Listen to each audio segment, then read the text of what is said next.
चलो स्टार्ट करते हैं इसका नेक्स्ट पार्ट। इसमें क्या बताएंगे, यहाँ पे पहले अपन ने 3 तरह की एषणाएँ देख ली, फिर अपन ने प्रमाण देख लिए। अब यहाँ पे ये बताएगा कि 8 तरह के त्रिक के बारे में।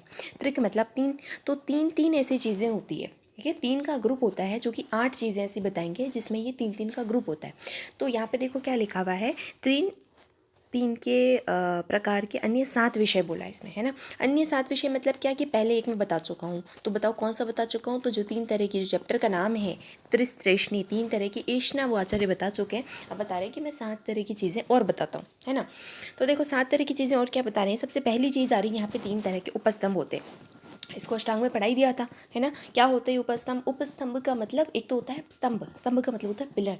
तो किसी चीज़ का जो मेन फाउंडेशन होता है ना, उसको हम क्या बोलते हैं, उसको स्तंभ बोलेंगे। अब क्योंकि आयुर्वेद में हम किससे डील करते हैं, हम शरीर में डील करते हैं, तो अपनी बॉडी का जो स्तंभ यानी कि पिलर होगा उसे हम क्या बोलेंगे, स्तंभ, ठीक है। जो पिलर होगा, मेन फाउंडेशन, तो वो कौन से होते हैं, वो होते हैं वात पित्त कफ, ठीक है। वहाँ जब पढ़ाया था तब बताया था 3 दोष, ठीक है। अब ये बोल रहा है कि उपस्तंभ क्या होता है। उपस्तंभ मतलब कि जो कि होते फाउंडेशन है लेकिन स्तंभ की तरह इंपॉर्टेंट नहीं होते, उससे थोड़े से कम इंपॉर्टेंट होते हैं, लेकिन शरीर को धारण करने का काम करते हैं। तो ऐसे कौन होते हैं, 3 होते हैं, आहार, स्वप्न और ब्रह्मचर्य। बहुत इंपॉर्टेंट लाइन है, ठीक है। इसके अंदर क्या पढ़ोगे, बस ये कि आहार होता है, स्वप्न होता है, ब्रह्मचर्य। अच्छा, जब अष्टांग में बताया था वहाँ क्या था, आहार, निद्रा और अब्रह्मचर्य। ये पढ़ा था ना अपन ने, आहार, निद्रा, ब्रह्मचर्य। चरक के अंदर क्या है, आहार, स्वप्न और ब्रह्मचर्य। तो ये थोड़ा पूछते हैं, यहाँ पे इनके वेरिएशन आता है।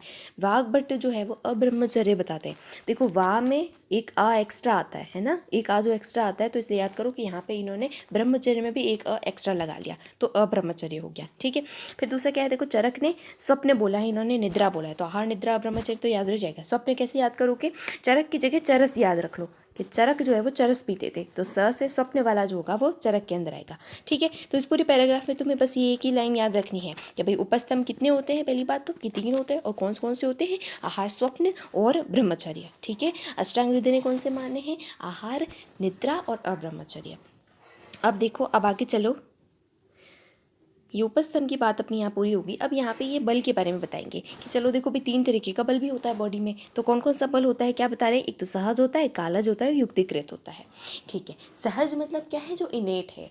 जैसे कोई व्यक्ति पैदा होता है, तो कुछ पैदा होते ही बलवान है, जैसे जन्म से ही बलवान है ना, वो पूरे लाइफ टाइम में ऐसे ही रहते हैं, ऐसे हट्टे कट्टे एकदम रहते हैं।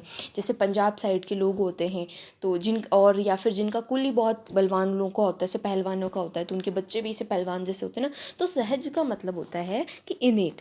तुमने इम्यूनिटी पढ़ा होगा, इम्यूनिटी में जैसे हिंदी में अगर पढ़ते हैं ना, तो उसमें आता है सहज प्रतिरक्षा, और अक्वायर्ड को उपार्जित प्रतिरक्षा बोलते हैं। तो सहज मतलब इनेट, जो अपने अंदर पहले से ही है, तो ये इम्यूनिटी हो गया, ठीक है। फिर काल क्या होता है, कालज क्या होता है। अच्छा, कालज की जगह एक चीज़ देखो, युक्तिकृत। अब एक बच्चा है जो कि पहले तो जब जन्मा था तो वो तो एकदम दुबला पतला कमज़ोर सा था, ठीक है। फिर एकदम उसकी मम्मी को लगा कि ऐसे तो इसका कैसे चलेगा, तो उसकी मम्मी ने उसको बहुत अच्छा माल खिलाना शुरू कर दिया। उसको लड्डू वगैरह बना के खिलाती थी, है ना, रसायन का सेवन कराती थी उसको। तो उसके क्या हुआ, वो बच्चा over a period of time योगाभ्यास वगैरह किया और वो बलवान हो गया, ठीक है। अब उसके बॉडी के अंदर जो उसका नेचुरल बल था वो बढ़ गया।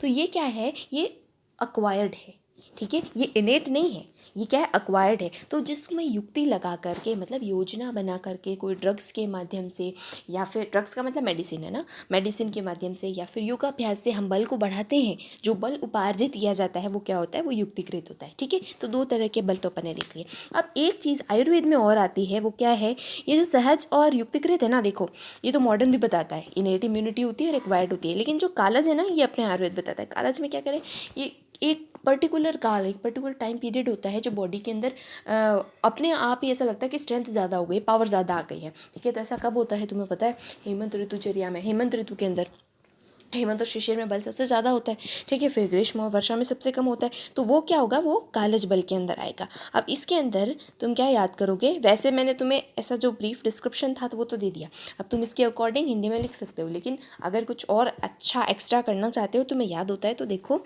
सहज के बारे में क्या बोला है, यत शरीर सत्वयोः प्राकृतम। सहज बल आएगा ना, तो उसके अंदर ये पूरा श्लोक नहीं याद करोगे, जो लोग ये याद करेंगे तो अच्छी बात है। ये 2 लाइन याद रखनी है, बस 2 वर्ड, यत शरीर सत्वयोः प्राकृतम, जो शरीर में और सत्व मतलब मन में प्राकृत रूप से मतलब पहले से विद्यमान हो, ठीक है, वो क्या होता है, वो सहज बल होता है। फिर क्या है, युक्ति, अच्छा काल कृतम के बारे में बोल रहा है। काल कृतम क्या है, ऋतु विभागजम वय कृतम च। काल कृत क्या होता है कि भाई काल जो होता है ना वो दो तरह का हो गया। अभी मैंने जो तुम्हें बताया वो तो ऋतु वाला बताया। अब आचार्य इसका एक और एस्पेक्ट बताते हैं कि अच्छा एक तो ऋतु वाला जो है वो तो हो गया, ये क्या होता है वय के अकॉर्डिंग भी। जैसे बाल्यावस्था में अच्छा बल होता है, ठीक है, फिर युवावस्था में मध्यम बल होता है, फिर वृद्धावस्था के अंदर और कम हो जाता है, सबसे कम बल होता है, ठीक है। तो दो तरीके से होता है काल वाला भी, एक तो ऋतु से होता है और एक कैसे होता है, वय से होता है। तो एक ही तुम्हें ये चीज़ याद रखनी है। अगर श्लोक इसका कर रहे हो ये एक एक दो दो लाइन तो बहुत अच्छी बात है, वरना हिंदी में याद रखना है इसको क्या होता है। फिर क्या है युक्ति, युक्ति कृत क्या होता है, पुनस्तत् आहार चेष्टा योगजम। ये एक बार क्वेश्चन पूछा था एमसीक्यू में कि पुनस्त आहार चेष्टा योगजम बताओ कौन सा टाइप है। तो जिसमें आहार लेते हैं अपन और कुछ चेष्टा ऐसी करते हैं, मतलब वो योगाभ्यास वगैरह करते हैं, उससे जो बल हम अक्वायर करते हैं वो क्या होता है, वो युक्ति कृत के अंदर आ जाएगा, ठीक है। तो तीन तरीके के बल का जो कंसेप्ट है वो तुम्हें समझ आ गया। अब क्या बता रही है, त्रिविध रोग आयतन के बारे में बताएगा।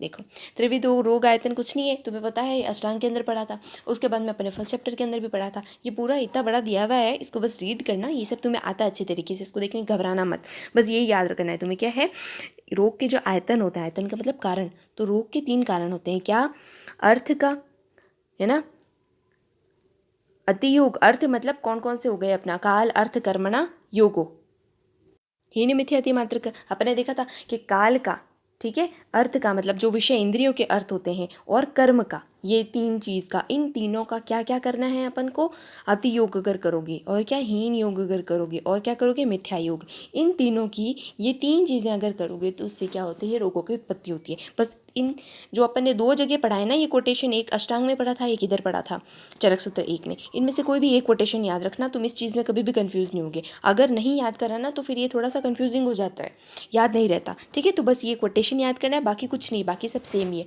तो जब मैंने अष्टांग में पढ़ाया था तो मैंने समझाया था कि कौन से इंद्रिय का किस तरीके से अयोग होता है, किसका कैसे योग होता है, तो ये सब मैंने पहले बता चुका है ना। तो इसको बस रीड कर लेना और बाकी कुछ नहीं। अब आगे चलो। फिर अभी यहाँ पे एक एक छोटा सा पॉइंट ये दे रहे हैं, इसके अंदर बस तुम्हें एक चीज़ इधर याद रखनी है जो कि यहाँ पे लिखा हुआ है कि मन का जो है त्वचा के साथ में कौन सा संबंध होता है, तो समवाय संबंध होता है। और ये कहाँ बताया है, ये सूत्र 11 के अंदर बताया है, ठीक है। देखो क्या बोल रहा है कि संपूर्ण इंद्रियों में केवल स्पर्श इंद्रिय ऐसा होता है जो हर एक इंद्रिय में विद्यमान रहता है, ठीक है। तो इसलिए जो है मन से त्वचा का समवाय संबंध होता है। क्यों, क्योंकि मन भी सारे शरीर में व्याप्त होता है, अपन को पता है अणु है लेकिन फिर भी सारे शरीर में व्याप्त होता है वो, ठीक है। और जो अपनी स्पर्श इंद्रिय है, जैसे स्किन है वो ऑल ओवर पूरी बॉडी के ऊपर है ना, तो जैसे स्किन पूरी बॉडी पे है वैसे मन भी पूरी बॉडी के अंदर रहता है, इसलिए ये क्या है, इनमें समवाय संबंध होता है। तो मैंने ये चीज़ तुम्हें पहले बताई थी कि अगर अपने मन में कुछ भी उल्टा पल चल रहा होता है तो उसका सारा क्या होता है, स्किन के ऊपर दिखता है ना।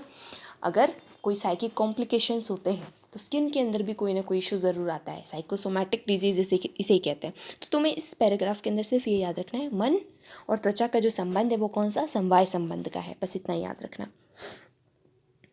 अब यहाँ पे इसका मिथ्या योग वगैरह कैसे होता है, अयोग कैसे होता है, अति योग कैसे होता है, मिथ्या योग कैसे होता है, कौन से कर्म का, वो सब समझाया है। तो बस पढ़ने वाली बात है, बाकी ऐसा कुछ नहीं है, ये इजी है। लेकिन देखो इजी होने के बाद में भी इसका कभी कभी बड़ा क्वेश्चन आ जाता है कि रोगों के जो त्रिविध कारण है उसको एक्सप्लेन करो, हीन मिथ्या अति योग को एक्सप्लेन करो। तो तुम हर इंद्रिय का जो हीन योग क्या होगा, अति योग क्या होगा, मिथ्या योग क्या है, वो दिमाग के अंदर रखना, ठीक है। हीन अति योग तो तुम्हें याद हो जाएगा, सिर्फ मिथ्या योग याद करना है कि कौन सी इंद्रिय का मिथ्या योग कैसा होता है। तो ये वाला पैराग्राफ तुम्हारे पढ़ने वाला है।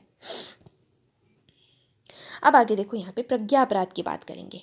प्रज्ञा अपराध क्या है, प्रज्ञा अपराध की डेफिनेशन यहाँ पे ये वाली नहीं है। प्रज्ञा अपराध की डेफिनेशन तुम शारीर के अंदर देखोगे, शारीर फर्स्ट या शारीर सेकंड के अंदर है 102, ठीक है। तुम देख लेना शारीर या तो फर्स्ट के अंदर है या फिर सेकंड के अंदर है, 102 कोटेशन नंबर है प्रज्ञा अपराध की डेफिनेशन, वो तुम्हें देखना है। क्या, धी धृति स्मृति विभुष्टो कर्मम यत् कुरुते अशुद्धम। अच्छा यहाँ पे लिखा हुआ है फर्स्ट, यहाँ लिखी हुई है देखो, धी धृति स्मृति विभष्टा कर्मम यत् कुरुते शुभम, मतलब कि तीन चीज़ें जब आदमी की खत्म हो जाती है। क्या, धी मतलब कि उसकी बुद्धि, ठीक है, धृति मतलब कि उसकी धारणा शक्ति या सहन शक्ति अगर बोले, ठीक है, तो उसका पेशेंस जब खत्म हो जाता है। और तीसरा स्मृति, तो जब उसकी स्मृति खत्म हो जाती है तब वो आदमी क्या करता है, तब कुछ ऐसे उल्टे पुल्टे काम करता है। जब ये सब की अगर ये खत्म हो गई, बुद्धि ने साथ देना बंद कर दिया, अगर धैर्य जो सहनशीलता थी वो उसकी खत्म हो गई, उसकी स्मृति जो थी कि उसको पता कि मैंने ये अगर इसे काले पीले पहले किए थे तो ऐसे करने के बाद मुझे ये दिक्कत हुई थी, अब अगर उसको वो याद नहीं है तो फिर वो वापस वही चीज़ करेगा। ठीक है, ऐसे करने पर हम क्या करते हैं, अशुभ कर्म ही करते हैं। तो ये जब नष्ट हो जाती है तीनों फैकल्टीज, तब हम जो अशुभ कर्म करते हैं, ठीक है, उसको हम क्या बोलते हैं, प्रज्ञा अपराध बोलते हैं। प्रज्ञा मतलब बुद्धि, है ना, तो प्रज्ञा का अपराध, यानी बुद्धि से काम तो अच्छा वाला होना चाहिए था, लेकिन बुद्धि से जब अपराध हो जाता है, जानबूझ करके भी हम ऐसे काम करते हैं, हमें पता है लेकिन फिर भी हम ऐसे उल्टे फुल्टे काम करते हैं जिससे कि हमें बाद में कष्ट भोगना पड़ता है, उसे हम क्या बोलते हैं, प्रज्ञा अपराध, है ना, बुद्धि का अपराध। तो इसके अंदर तीन फैकल्टीज कौन सी आती है, याद रखोगे, धी, धृति और स्मृति। और एक बहुत इंपॉर्टेंट चीज़ है जो कि यहाँ पे एमसीक्यूज में पूछी जाती है कंपटीशन में, इसको क्या बोला है, सर्व दोष प्रकोपणम बोला है, कि सभी दोषों मतलब कि तीनों दोषों का प्रकोप करने वाली होती है। तो ऐसे एमसीक्यू ऐसा आ जाता है कि निम्न में से सर्व दोष प्रकोपणम है, मतलब तीनों दोषों का कोप करने वाला है, तो उसके अंदर एक प्रज्ञा अपराध भी देंगे। ठीक है, फिर एक क्या है, समशन, अध्यशन, विषमाशन जो अपन ने देखा था, है ना, वो भी इसका प्रकोप करने वाले होते हैं। एक चीज़ क्या होती है, अपनी अरोचक आम दोष जो है वो भी तीनों दोषों का प्रकोप करने वाला होता है। ऐसे तीन चार चीज़ें होती है जो कि तीनों दोषों का प्रकोप करने वाली होती है, तो वो ऐसे एमसीक्यू बना करके ऐसे दे देते हैं। ठीक है, तो ये याद रखना कि प्रज्ञा अपराध क्या है, तीन जो फैकल्टीज होती है, किसका, धी, धृति, स्मृति, इनके नष्ट होने पर जो मनुष्य अशुभ काम करता है उसे हम प्रज्ञा अपराध बोलते हैं। ठीक है, और ये क्या होता है, ये सभी दोषों का प्रकोप करने वाला होता है। तो अपन को बस यही देखना था। अब यहाँ पे काल का अतियोग वगैरह दिया हुआ है, रोग आरोग्य के कारण दिए हुए, कुछ नहीं देखना इसके अंदर, बस रेड करते जाओ। अब देखो युक्ति का, ये थोड़ा सा युक्ति का महत्व यहाँ पे बताया हुआ है। मैंने बताया था ना कि सूत्र 2 जो है उसके अंदर तो युक्ति की क्या बताई है, युक्ति का महत्व बताया, और 11 के अंदर उसकी डेफिनेशन बताई है। लेकिन यहाँ पे युक्ति के सम्मान में थोड़ी एक चीज़ इन्होंने और ऐड की है, देखो कंफ्यूज मत होना। सेकंड जो है उसके अंदर सबसे पहले महत्व बताया, युक्ति की इंपॉर्टेंस क्या है, फिर 11 में आकर के उन्होंने युक्ति का डिस्क्रिप्शन दिया कि युक्ति होता क्या है ना। फिर लास्ट में इन्होंने एक और चीज़ बोली कि युक्ति सबसे ऊपर होती है। क्यों, क्योंकि सभी भाव और अभाव पदार्थ जो होते हैं वो युक्ति की अपेक्षा करते हैं। बस एक लाइन याद रखनी है इस पूरे पैराग्राफ में, ज़्यादा माथा मत लड़ाना, ये तुम्हें अभी बात समझ में नहीं आएगी, जो तुम चिकित्सा पढ़ोगी ना तब समझ में आएगी, तो अभी मैं समझाऊँ तो भी कोई मतलब नहीं है। अभी तुम बस ये याद रखना कि युक्ति जो होती है, भाव और भाव पदार्थ जो होते हैं वो सारे युक्ति की अपेक्षा करते हैं, बस। ठीक है, अब आगे चलो। अब यहाँ पे तीन तरीके के रोग के बारे में बता रहा है। तो रोग कौन कौन से होते हैं, एक निज होता है, एक आगंतुज होता है और एक होता है मानस। ठीक है, निज जो होता है उसके लिए क्या बोला था, अब ये पहले भी बहुत पहले आ चुका है। ठीक है, इसमें मैंने क्या बताया था कि जो खुद के लक्षणों से होते हैं बीमार, वो क्या होता है, वो निज के अंदर होता है। तो अगर आपके लक्षण खराब है, ठीक है, तो निज रोग होगा। अगर आपके नसीब खराब है तो क्या होगा, आगंतुज रोग होगा। और मानस तो तुम समझ ही गए। अब इसमें ऐसे मत लिखना नसीब खराब होगा तो आगंतुज, इसका मतलब ये है, समझने के लिए बता रही हूँ, निज का मतलब, निज मतलब अपना। तो अपने कुछ पाप कर्म के कारण, मतलब अहित आहार विहार सेवन के कारण अगर अपन को डिजीज़ होती है, पहले अपन ने ठंडा मीठा कुछ खाया, उस खाने के बाद में फिर कफ का प्रकोप हुआ, फिर दोष से समूर्छना हुई, उसके बाद में अगर आपको प्रतिशय होता है, ज्वर होता है, तो वो क्या होगा, वो निज रोग होगा। आपने पहले अहित आहार विहार का सेवन किया, उसके बाद में रोग हुआ। ठीक है, फिर क्या होता है, आगंतुज रोग होता है। आगंतुज रोग ऐसा तो जो आ जाता है, अपने आप ही आ जाता है, जैसे कि आप बाहर गए और रास्ते में एक्सीडेंट हो जाए, या रास्ते में कोई चीज़ आकर के आपके ऊपर गिर जाए, आपको चोट लग जाए, वो क्या होते हैं, वो आगंतुज रोग होते हैं। ठीक है, तो ये दो तरीके का। और तीसरा क्या होता है, मानस होता है, ये तो याद रह जाएगा।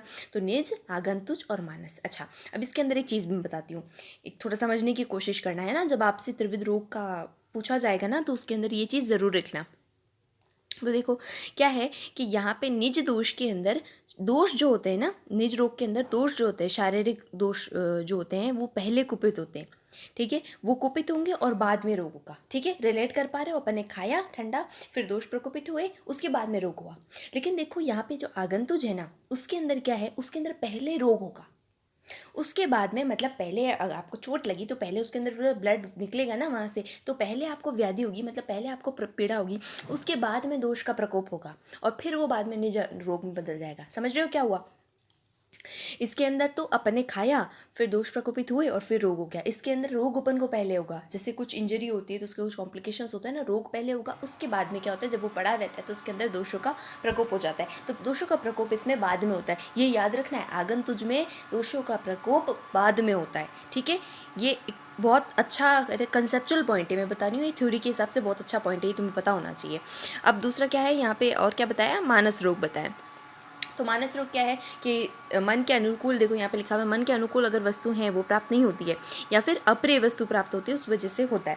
तो इसमें ऐसा ज़्यादा उस पर जोर मत देना, बस मानस रोग होते हैं, ठीक है, नहीं जा रहा तो अच्छे तरीके से पढ़ना। अब यहाँ पे मानस रोग की चिकित्सा बताइए, मानस रोग इंपॉर्टेंट बताए, निज और आगंतुक की जो है ना वो भी आगे बताएंगे।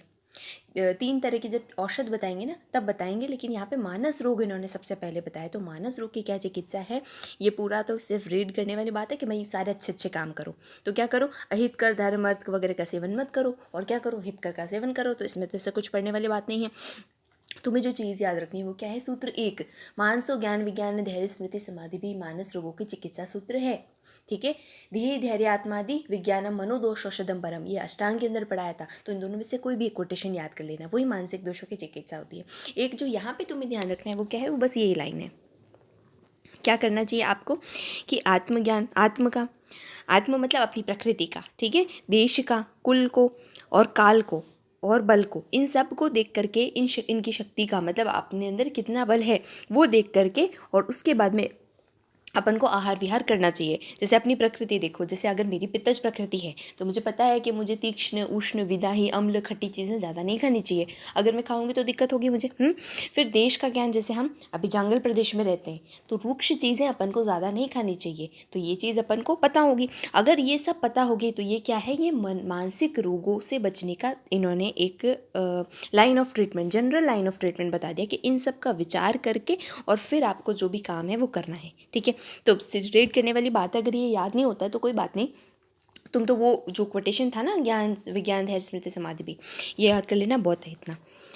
उसके बाद में यहाँ पे देखो मानस रोग की चिकित्सा का उपसंहार है, इसके अंदर कुछ एक पॉइंट इंपॉर्टेंट है। देखो क्या बोला है, मानसम प्रति भैषजम त्रिवर्गस्य अन्वीक्षणम, मानस रोग जो है उत्पन्न होने पर इन तीनों का विचार पूर्वक पालन करना चाहिए। किसका, धर्म का, अर्थ का और काम का, कि हमें कौन कौन से धर्म, मतलब हम धर्म मतलब धारणा धर्म, ठीक है, जो अपना धर्म, जैसे अभी देखो विद्यार्थी हैं अपन, है ना, अपना धर्म क्या है, अपना धर्म होता है पढ़ना, फिर अपनी डिग्री हो जाएगी, फिर अपना धर्म क्या होगा, चिकित्सा करना। तो उसके अंदर सावधानी रखो, अगर अभी पढ़ने का काम है तो अभी अच्छे से पढ़ो, ठीक है। ये क्या है, ये मानस रोग नहीं हो उसके लिए पहले से ही प्रिकॉशंस बता रहे हैं, प्रिवेंटिव मेजर्स हैं, ठीक है, होने के बाद में नहीं, प्रिवेंटिव मेजर्स हैं, ठीक है। फिर अर्थ, अर्थ मतलब पैसा, तो पैसा किस तरीके से आ रहा है अपने पास में, पैसे की प्योरिटी वो देखो। और तीसरा क्या है, काम, तो आपकी कामनाएं, आपकी इच्छाएं हैं, कौन सी इच्छा को आपको पूरा करना चाहिए, कौन सी अर्जेस को आपको पूरा करना चाहिए, कौन सी ऐसी अर्जेस है जो सप्रेसेबल होती है, ठीक है, तो उसका आपको पूरी तरीके से ध्यान रखना है। तो तीन वर्ग को देखने वाला काम किसके अंदर आता है, वो मानस दोष के चिकित्सा के अंदर आता है, बहुत इंपॉर्टेंट है। एक त्रिवर्ग साध्यते या ऐसा करके और आया था, कहाँ पे आया था, युक्ति के अंदर आया था, मैंने बताया था युक्ति से तीनों वर्ग की प्राप्ति होती है, एक मोक्ष को छोड़ करके, ठीक है। इसी तरीके से मानस रोग की जहाँ पे चिकित्सा की बात करेंगे ना तो बोलेंगे तुम तीनों वर्गों को देखो, चौथे को क्यों नहीं देखो, मोक्ष को क्यों नहीं देखो, क्योंकि 3 वर्ग अगर आपने अच्छे से पालन किए, अगर आपने अपना धर्म का पालन किया, अर्थ पैसा एकदम प्योरिटी के साथ कमाया और अपनी कामनाओं के ऊपर कंट्रोल रखा, है ना, तो मोक्ष की प्राप्ति तो अपने आप ही होगी, उसके बारे में हमें चिंता नहीं करना, 3 चीज़ के लिए करना है, ठीक है। त्रिवर्गस्य अन्वेक्षणम इंपॉर्टेंट है। फिर क्या बोल रहा है, मानसिक रोग को दूर करने वाले पुरुषों की सेवा करो, आत्मज्ञान, देश ज्ञान, कुल ज्ञान, वही बातें जो ऊपर वाले पैराग्राफ में दी थी। तो तुम्हें बस ये एक चीज़ याद रखनी है कि ये जो है ये कहाँ पे आता है, मानसिक रोगों की चिकित्सा में आता है, और एक कहाँ आता है, युक्ति के अंदर आता है। फिर देखो क्या बोल रहा है, 3 तरह के रोग मार्ग के बारे में बात करेगा, अपने पढ़ लिया ये तो बहुत अच्छे से, अष्टांग के अंदर तो 3 होते हैं, देखो क्या होते हैं, शाखा, मर्मस्थ्य, संधि और कोष्ठ। अब अष्टांग के अंदर अपन ने क्या पढ़ा था, वहाँ पढ़ा था अपने बाह्य, मध्यम और आंतरिक पढ़ा था। अब ये थोड़ा सा यहाँ पे कन्फ्यूजन होता है, ठीक है, तो ये तीनों एक ही चीज़ हैं, बस इस एक के जो शाखा है ना उसके अलग से ना उन्होंने बता दिया कि भाई इसको बाह्य बोलते हैं। तो इसको देखो याद करने का ये कोड लिख लो यहाँ पे, शाम को, ठीक है, रोग क्या होते हैं, शाम को होते हैं।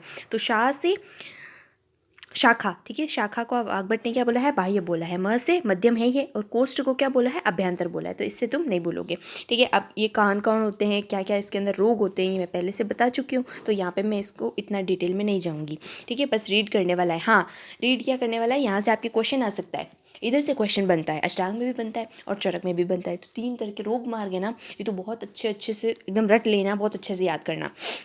कौन कौन से होते हैं, शाखा में होते हैं, मर्मस्थी में होते हैं और कोष्ठ में होते हैं। अब शाखा के अंदर क्या आती है, अपन को पता है शाखा के अंदर क्या होता है, एक तो त्वचा आती है और दूसरा रक्त आदि धातु, देखो रस धातु नहीं बोला यहाँ पे, ये मैंने जब पढ़ाया था तब भी बताया था, क्योंकि अपनी जो त्वचा होती है वो वैसे ही रस को रिप्रेजेंट करती है। ठीक है, तो रस की जगह पे त्वचा आ गया। उसके बाद में रक्त आदि जो धातु के अंदर जो रोग होते हैं वो होंगे शाखागत रोग। तो धातु के अंदर जो भी रोग होते हैं वो तुम लिख सकते हो। इसके अलावा जो भी स्किन डिसऑर्डर्स होते हैं वो तुम लिख सकते हो इसके अंदर, है ना। फिर दूसरा क्या है, मर्म अस्थि संधि। तो मर्म के अंदर जो डिसऑर्डर होते हैं और अस्थियों के अंदर जो डिसऑर्डर होते हैं, तो अस्थियों के अंदर जो भी डिसऑर्डर होंगे वो अपन इसमें लिख सकते हैं। इसके अलावा अपन जो न्यूरल कॉम्प्लिकेशंस होते हैं ना इसमें वो भी लिख सकते हैं। क्योंकि देखो ऐसा इसलिए है कि अस्थि के अंदर किसका आश्रय होता है, आश्रय आश्रय भाव से देखो वात का होता है, और अपना जो वात होता है वो नर्वस सिस्टम को डिनोट करता है। तो यहाँ पे आप नर्वस डिसऑर्डर जो है वो भी लिख सकते हो। जैसे इसके अंदर आएगा हेमीप्लेजिया, मतलब एक पार्ट पैरालिसिस हो जाता है ना बॉडी के आधे पार्ट के अंदर, वो। इसके अलावा कंप्लीट जो पैरालिसिस होता है उसको हम पक्षाघात बोलते हैं आयुर्वेद में, तो पक्षाघात इसके अंदर आएगा, मतलब बोन से रिलेटेड सारी चीज़ें आ जाएगी, और नर्वस डिसऑर्डर भी लिख सकते हो। इसके अलावा क्या आता है, कोष्ठ, एब्डोमेन, कोष्ठ से तुम एब्डोमेन ले लो। ठीक है, कोष्ठ के अंदर क्या क्या होगा भाई, वमन होता है, और क्या हो जाता है, ज्वर आ जाता है। ठीक है, अरोचक होता है, उदर रोग होता है, तो ये सारी चीज़ें लिख सकते हो उसके अंदर, ऐड कर लेना। ये तो हो गए कॉमन कॉमन। अब जो इंपॉर्टेंट है वो मैं तुम्हें बता दी। इसके अंदर क्या याद रखोगे, 3 नाम तुमने कर लिए, एक क्या चीज़ कॉमन होती है, ये बहुत इंपॉर्टेंट है कि इनमें से कौन सी चीज़ ऐसी होती है जो कॉमन होती है। जैसे अर्श है वो इन दोनों के अंदर आएगा, तो ये चीज़ तुम्हें याद रखनी है कि कौन सी कॉमन है। दूसरी चीज़ एक ध्यान रखना, राजयक्ष्मा। राजयक्ष्मा मतलब टीबी होता है। ठीक है, अब तुम खुद सोचो राजयक्ष्मा कहाँ है भाई, लंग्स के अंदर होगा, लंग्स का डिसऑर्डर है, तो अपना कोष्ठ जो होता है तो वो थोड़ा कोष्ठ के आसपास आ जाता है। तो अपन क्या सोचते हैं कि अभ्यंतर रोग मार्ग होगा, कोष्ठ में होगा, लेकिन ऐसा नहीं है। राजयक्ष्मा कहाँ आता है, मध्यम के अंदर आता है। ठीक है, इंपॉर्टेंट है। अब देखो आगे यहाँ पे शाखा में होने वाले जो रोग हैं वो बता रहे हैं। तो देखो गलगंड, पीड़िका, अलजी, ये सब धातुओं में होने वाली डिजीजेज हैं। फिर यहाँ पे मर्मस्थ संधि में होने वाले देखो पक्षाघात लिख दिया यहाँ पे, है ना। पक्षग्रह है, ये हेमीप्लेजिया जो था, ये पैराप्लेजिया, मतलब चारों हाथ पैर जब सारे पैरालाइज्ड हो जाते हैं तो उसको बोलते हैं। अर्दित आ गया इसके अंदर देखो। और एक बहुत इंपॉर्टेंट है राजयक्ष्मा। ठीक है, ये ध्यान रखना। अर्दित अपना फेशियल पैरालिसिस था ना, वो है। अब उसके बाद में देखो यहाँ पे कोष्ठ में होने वाले बोल रहे हैं, तो देखो ज्वर, अतिसार, वमन, अल्सर, विसूचिका, सारी चीज़ें लिख सकते हो। उसके अंदर कुछ से करने वाली बात नहीं है। अब यहाँ पे कुछ एक चीज़ कॉमन आ रही है। ठीक है, तो जो कॉमन आ रही है ना वो यहाँ पे लिख ली, जो उभय मार्गज होती है। तो विसर्प, विद्रधि, अर्श, शोष और गुल्म, ये जो है ये तुम्हें याद रखना है। शोष नहीं है, शोथ है। शोष और राजयक्ष्मा जो है वो पर्याय होते हैं। तो राजयक्ष्मा तुम्हें पता है मध्यम में आता है, इसका मतलब क्या है, शोष जो है वो मध्यम में आता है, और शोथ मतलब स्वेलिंग हो जाना। तो स्वेलिंग जो है वो कहाँ आएगा, वो उभय रोग मार्ग में आएगा। ठीक है, फिर देखो अब यहाँ पे ये इंपॉर्टेंट चीज़ आ रही है, ये तुमने कभी नहीं पढ़ी होगी, इसको अच्छे तरीके से देखना कि हम 3 तरीके के वैद्य बताएंगे तुम्हें। 3 तरीके के रोग बता लिए। ठीक है, 3 तरीके के रोग मार्ग बता दिए, अब 3 तरीके के वैद्य बताएंगे। कैसे होते हैं, एक तो होता है छद्मचर, एक होता है सिद्ध साधित, और एक होता है जीवित अभिसर। अब तुम नाम से तुम्हें पता चल रहा होगा कि छद्मचर है एक, तो छद्म मतलब कि झूठा आवरण हो जिसके अंदर। तो क्वैक्स जो होते हैं ना, मतलब जो वैद्य नहीं होते लेकिन वो दिखावा करते हैं कि हम वैद्य हैं, झोला छाप, छद्मचर के आगे लिख दो झोला छाप। तो ये जो होते हैं ये क्या, छद्मचर होते हैं। ठीक है, फिर एक जीवित अभिसर, एक अपने पढ़ा था प्राण अभिसर, कि जो जाते हुए प्राणों को लौटा दे, बहुत इंपॉर्टेंट है प्राण अभिसर, अच्छे से याद रखना, बहुत पूछते हैं इसको। ठीक है, ऐसा एक होता है जीवित अभिसर। तो जीवित अभिसर क्या होता है, ये भी कुछ अच्छा पॉजिटिव सा साउंड कर रहा है ना, तो ये वाला अपना पॉजिटिव है, ये थोड़ा नेगेटिव है, ये बहुत ज़्यादा नेगेटिव है। समझ गए, 3 डिग्री के अंदर बताया है। अब तुम्हें नाम से थोड़ा थोड़ा आइडिया लगाना है, इसको पूरा एकदम देखते ऐसे पढ़ने मत लगा करो, थोड़ा बहुत आइडिया लगाया करो खुद। ठीक है, तो छद्मचर के पास, छद्म मतलब छुपा हुआ, तो ये क्या करता है, ये वैद्य ये अपनी दुकान खोल के बैठेगा, है ना, वैद्य नहीं है ये अपनी दुकान कर खोल के बैठेगा, और वहाँ पे इन्होंने डॉक्टर के पास में देख लिया कि डॉक्टर्स क्या रखते हैं भाई, बहुत सारी किताबें वगैरह रखते हैं, चार्ट्स रखते हैं। डॉक्टर के पास जाते हो ना तो दवाइयों का उसके पास किट होता है, इसके अलावा क्या स्टेथोस्कोप रखते हैं, तो वो सारी चीज़ें वो भी रखता है। ठीक है, अब ऐसे खोल के बैठ जाता है, तो बेचारे जो नॉर्मल लोग होते हैं उनको लगता है अच्छा ऐसे खोल के बैठा है, क्लिनिक खोल के बैठा है मतलब डॉक्टर साहब होगा, तो वो चले जाते हैं वहाँ पे।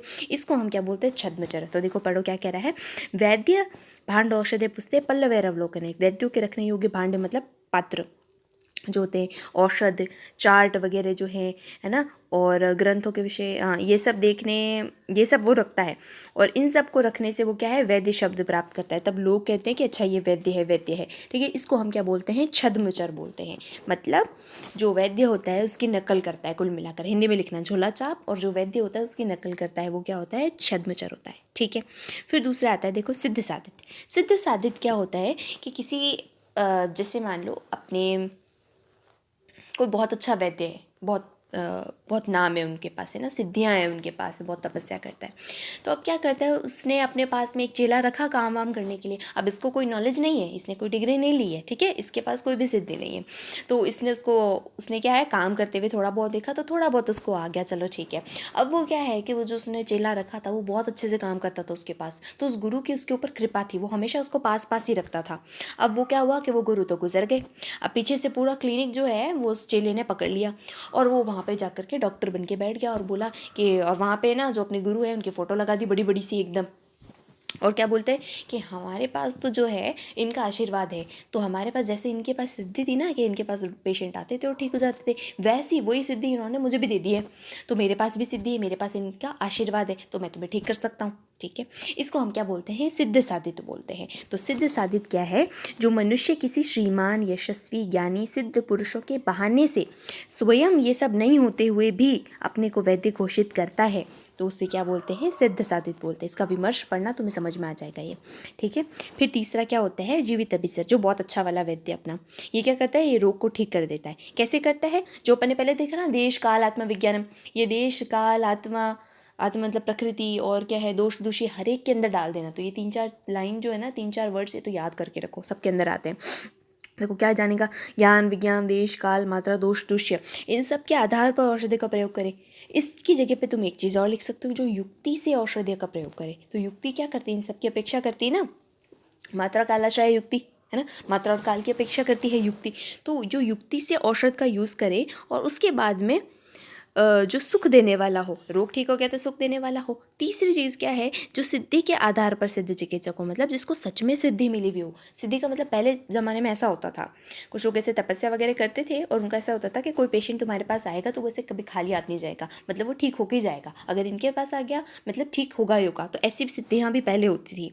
इसके अलावा अष्ट सिद्धि भी होती है। तो जिसके पास सिद्धि होती है वो ऐसा चिकित्सक, तो जीवित अभिसर कौन होगा, जो युक्ति से चिकित्सा करेगा, रोग ठीक होगा तो सुख को देने वाला होगा, दूसरा इसके पास में सिद्धि भी होगी। ठीक है, इसको हम क्या बोलते हैं, इसे हम जीवित अभिसर बोलते हैं। अब देखो, अब अपन ने रोग पढ़ लिए, रोग मार्ग पढ़ लिए, वैद्य पढ़ लिया। अब वैद्य क्या देता है, औषध देता है। तो यहाँ पे औषध बताएंगे, 3 तरह के औषध एक बार बताएगा, फिर आगे और बताएगा कि 3 तरह की और औषध होती है। तो 3-3 के 2 ग्रुप बताएंगे यहाँ पे। ठीक है, पहला ग्रुप क्या है, देखो 3 तरह की हम औषध बता रहे हैं तुम्हें, कौन सी होती है, देव व्यपाश्रय, युक्ति व्यपाश्रय और सत्वावचय। ठीक है, सत्व का मतलब होता है मन, अवजय मतलब जीतना। तो मन को अहित विषयों में जाने से जो रोकेगा। मन को जीतना का मतलब क्या है, मन की क्या क्वालिटी है, जैसे अभी तुम लोग पढ़ रहे हो, अभी तुम्हारे मन की क्या क्वालिटी है, मन पढ़ना नहीं चाहता है, तो जाएगा इधर उधर भागेगा, है ना। तो वो उससे रोकना, उसको क्या बोलते हैं, सत्वावजय बोलते हैं। तो ये तो नाम से तुम्हें क्लियर हो रहा है कि सत्वावजय ऐसा कुछ होता होगा। फिर एक देखो होता है देव व्यापाश्रय, एक युक्ति व्यापाश्रय होता है। युक्ति से तुम समझ गए योजना, है ना, योजना बना करके जो चिकित्सा करते हैं। मतलब युक्ति जो होती है ना, उसमें हम क्या करते हैं, कोई द्रव्य लेते हैं, मतलब औषध से जो चिकित्सा करते हैं ना, उसको हम क्या बोलते हैं, युक्ति व्यापाश्रय चिकित्सा। क्योंकि औषध की ही तो अपन मात्रा और काल निर्धारित करते हैं जब अपन प्रेस्क्रिप्शन लिखते हैं। अभी अभी के ज़माने में अगर अपन देखें ना, आज के रेस्पेक्ट में अपन सिर्फ यही करते हैं, युक्ति व्यापाश्रय चिकित्सा ही करते हैं। क्योंकि जैसे कोई पेशेंट आता है, अपन प्रेस्क्रिप्शन लिखते हैं, उसके अंदर क्या लिखते हो भाई, ये औषधि तो लिखते हो, है ना। तो ये क्या हो गई, युक्ति व्यापाश्रय चिकित्सा। एक चिकित्सा और है जो भी आजकल नहीं होती, बहुत कम होती है, वो दैव व्यापाश्रय चिकित्सा है। ये देव नहीं है, ध्यान रखना, देव मतलब वो देव दानव वाला देव होता है, दैव है, दैव मतलब भाग्य।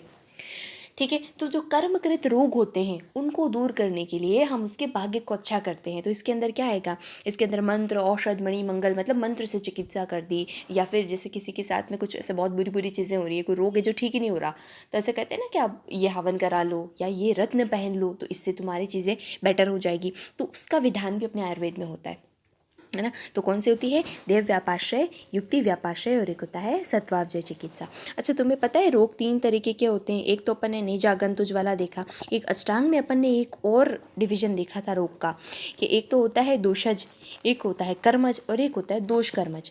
तो दोषज की चिकित्सा कैसे करते हैं अपन को पता है, ये अष्टांग में पढ़ना तुम, इंपॉर्टेंट पॉइंट है। दोषज की चिकित्सा कैसे करोगे, औषध से। दोष अगर हो गए ना तो उसमें क्या औषध दे दोगे तो ठीक हो जाएगा। एक होता है कर्मज व्याधि। कर्मज व्याधि क्या होती है कि वो पूर्व जन्म में उसने कुछ कर्म किए, उसके बाद में अभी उसको जा करके व्याधि हो रही है। जैसे स्किन डिसऑर्डर्स जो होते हैं ना, ऐसी ऑटो इम्यून डिसऑर्डर्स जो होते हैं, ऐसे जिसका अपन रीज़न नहीं बता सकते। जैसे किसी को ट्यूमर्स हो जाते हैं, कैंसर्स हो जाते हैं, इसका अपन रीज़न नहीं दे सकते कि भाई हाँ हो जाता है, कभी कभी किसी के अंदर ऐसे हो जाता है, तो कभी कभी ऐसे नहीं होता। पिछले जन्म का उसका कुछ कर्म होता है, उसकी वजह से उसको अभी ऐसी डिजीजेस होती है। तो जो कर्मज व्याधि होती है ना, उसके अंदर कोई मेडिसिन काम नहीं करेगी, तो उसके अंदर हम क्या करेंगे, उसके कर्म को हल्का करने का काम करेंगे। इसके बारे में क्या बोला कि अगर कर्मज व्याधि होती है तो जैसे आपका कर्म, आपको फल तो भोगना पड़ेगा, मतलब आपको बीमारी से परेशान होना लिखा है तो होना पड़ेगा। जब उसका कर्म खत्म होगा तो व्याधि अपने आप चली जाएगी। लेकिन अब अगर अपने पास पेशेंट आ गया है तो अपन ऐसे थोड़ी बोलेंगे नहीं तू तो भुगत, तेरे तो लिखा हुआ है, तो अपन उसकी चिकित्सा तो करनी पड़ेगी। तो अपन क्या करेंगे, उसके पुण्य कर्मों को बढ़ा देंगे। तो ये मंत्र चिकित्सा करना और क्या हवन वगैरह करना, दान वगैरह करना, ये सब क्या है, अपने पुण्य को बढ़ा देता है। ठीक है, तो पाप कर्मों का जो इफेक्ट है वो थोड़ा न्यूट्रलाइज हो जाता है। अब ये थोड़ी तुम्हें अजीब लग रही होगी पर समझने के लिए, क्योंकि आपने इसमें लिखा हुआ है। तो देव व्यापाश्रय चिकित्सा अपन कहाँ पे करते हैं, कर्मज व्याधियों के अंदर करते हैं। ठीक है, तो एक चीज़ और इसके अंदर लिख लो, दैव व्यापाश्रय जो होती है वो अद्रव्यभूत होती है। इसके अंदर अपन कोई द्रव्य, मतलब ये ड्रग का यूज़ नहीं करते। ठीक है, और क्या है, युक्ति व्यापाश्रय, ये द्रव्यभूत होती है प्योरली, और सत्वावजय तो अपनी अलग ही है।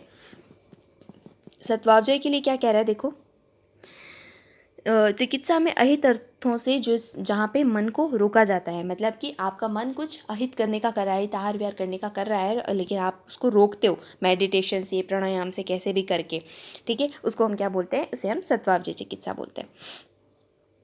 फिर देखो 3 तरह की औषधियों का डिवीजन और बताया, कि 3 तरह की ये बताई, अब 3 तरह की और बताता हूँ। तो क्या बता रहे हैं देखो, कि अंतर परिमार्जन होते हैं, बही परिमार्जन होती है, एक शस्त्र परिधान होती है। परिमार्जन मतलब साफ करना, तो बॉडी को अंदर से क्लींजिंग कर देगी, एक बॉडी की बाहर से क्लींजिंग कर देगी। और तीसरी क्या होती है, शस्त्र प्रणिधान। शस्त्र चिकित्सा मतलब सर्जरी, समझ गए ये तो तुम। अंतर प्रणिधान मतलब जिसको अपन इनटेक लेंगे और उससे अपनी शरीर की शुद्धि होगी। परिमार्जन मतलब साफ करना ना, तो ये कौन सा हो गया, ये अपना वमन विरेचन, शिरोविरेचन जो है वो हो गया। तो अपना मैंने जब तुम्हें सेकंड चैप्टर पढ़ाया था तो बोला था इसके अंदर अंतर परिमार्जन द्रव्यों का वर्णन किया गया है, मतलब अंतर अपन खाएंगे और साफ होगा। फिर क्या होता है, बही परिमार्जन है, मतलब बाहर लगाओगे। तो इसमें जो अपना थर्ड चैप्टर है आरक वाला, जिसमें लेप वगैरह बताए हैं बहुत सारे, तो उसका वर्णन आएगा। तो 3 तरह की चिकित्सा, 3 तरह के औषध यहाँ पे और बता दी। ठीक है, अब यहाँ पे कुछ एक चीज़ें हैं जिसको तुम्हें सिर्फ रीड करना है। ये थोड़ा बहुत रेफरेंस इसके अंदर पूछ लेते हैं, पर अभी तुम रहने दो इसको, तुम्हें याद नहीं रहेगा, क्योंकि अपन बहुत सारी संहिता जब पढ़ते हैं ना, अभी चरक सुश्रुत और आनी है, वाग बट भी तुमने अभी पूरी नहीं पढ़ी,